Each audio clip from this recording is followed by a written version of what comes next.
Welcome back, and thanks for staying with us here for our second half hour of our 4 o'clock newscast. I'm Whitney Ward. And I'm Tom Sherry. Crisis standards of care are now officially activated for the entire state of Idaho. Now, we wanted to take some time today to break down exactly what this means.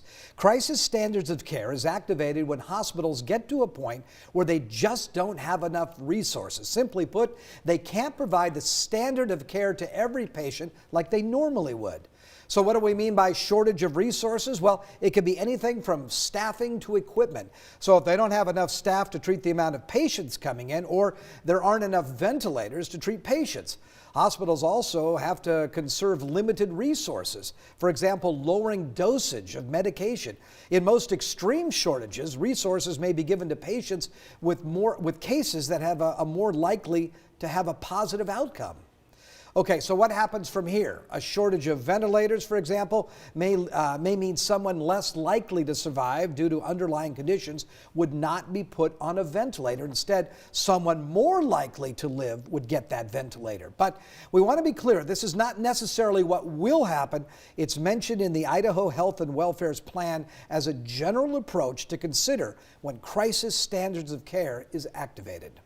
In the meantime, vaccination proof will soon be required to enter most businesses in King County. You'll need to show proof for outdoor venues with 500 or more people and indoor places like restaurants, bars, nightclubs, movie theaters, show venues, and even stadiums. So Seattle King County Health Officer Jeff Duchin actually pointed to a newly released report by the University of Washington and the Institute for Health Metrics. It provides COVID cases, or it projects rather, that COVID cases will rise in King County without vaccine verification.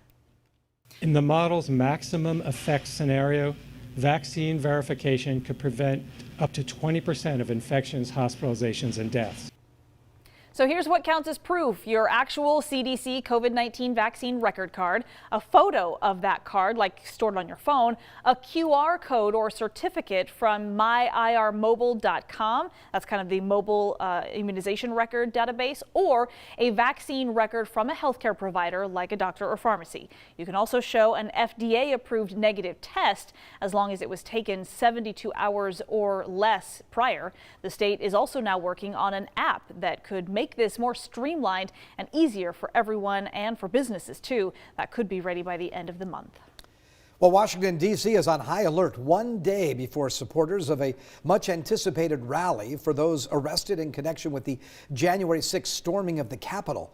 U.S. Capitol Police say they're most concerned about the potential of clashes between protesters and counter-protesters. In my opinion, that's the most likely scenario for violence. We're not going to tolerate violence, and we will not tolerate criminal behavior of any kind. Well, fences are up around the Capitol and the Supreme Court until Sunday.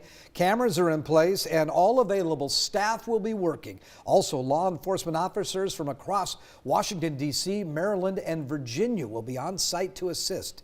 Defense Secretary Lloyd Austin has approved a request for 100 members of the Washington, D.C. National Guard to be on standby if needed, although officials say they will not be armed. Rally organizers insist that Saturday's event will be peaceful, with only about 700 protesters expected to attend. While hospitals across the region still feeling the effects of increasing COVID-19 hospitalizations, now employees are starting to worry about staffing shortages in the Washington healthcare system. Nurses unions all across the state say actually current staffing shortages could lead to a complete collapse of Washington's healthcare system. One local lab technician says the cracks are starting to show as COVID continues to put pressure on hospitals. We all want to do the best we can, but we're not machines. I thought that we kind of had it figured out. I thought we had protocols, they know what they're doing. They're taking care of us. I've kind of come to realize they're winging it. They're winging it just as bad as everybody else is. A joint statement from several Washington healthcare unions says hospitals were already understaffed well before the pandemic hit.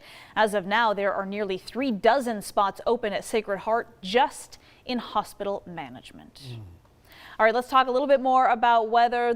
Pretty much this is the weekend that it's really going to feel like fall is settling in, right? Absolutely. We're going to see temperatures that were like, anywhere between 10, 15, even 20 degrees cooler than what we saw earlier this week. And rain is on the way. Flash flood watch in effect across the Okanagan Highlands and north central Washington. Could see soaking rains in the northern Cascades over the weekend. Right now we're at 66 degrees. That's a live picture, by the way, out at Coeur d'Alene at the resort there. And you can see the cloudy skies. That will continue. We've got some light rain now moving into the area. Heavier rain to the west of us and down into the lower Columbia Basin. Also some heavier rain falling now up along the Washington and Canadian border. There's a close-up view. So a little bit of rain falling, but not soaking rain. It is going to be falling, though. The rain will fall on most of the fires, I think, across Washington and Idaho. So that is fabulous news. Look for an overnight low of only 53, 64 the expected high tomorrow. Again, rain, and that rain could be heavy at times on Sunday. I'm not going to rule out an isolated thunderstorm. More rain and a daytime high of only 61. Your 7-day forecast is coming up in a few minutes. All right, thanks very much, Tom. And still to come tonight on Krem2 News at 4, one woman decided that her free little library needed a little makeover. So after the break, we're going to tell you the story of a new bark box in town.